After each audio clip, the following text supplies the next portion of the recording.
बिस्मिल्लाहिर्रहमानिर्रहीम। अस्सलामुअलैकुम नाज़रीन, आप देख रहे हैं HBS न्यूज़।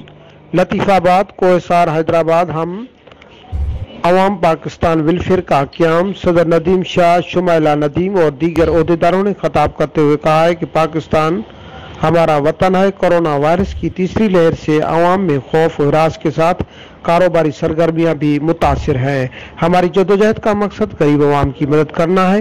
इस मौके पर शुमाइला नदीम ने कहा कि गरीब मजलूम की मदद करना इबादत में शुमार है। उन्होंने मजीद कहा कि हम मुल्क के हर सूबे, हर जिले में ब्रांच कायम करेंगे। कैमरामैन आशिक हुसैन के साथ जीशान अली, HBS न्यूज़ हैदराबाद। तो फर्क नहीं है कुछ भी। उनको जब ये बात समझ में आई तो आधे से ज्यादा कारकुन उनका टूट ही चाह रहे हैं कि ये जो है ना, अब हमने उनको गिराना नहीं है। अगर ये जख्म लगा है ना मेरे जिस्म के ऊपर, तो उसको ठीक करना मेरा काम है। अब उसके ऊपर दवादार पार्टी के ये यूं है और फला है, अगर बुराइयां देखेंगे तो उसकी एक अच्छाई को देखकर उसको अपने साथ कर लें।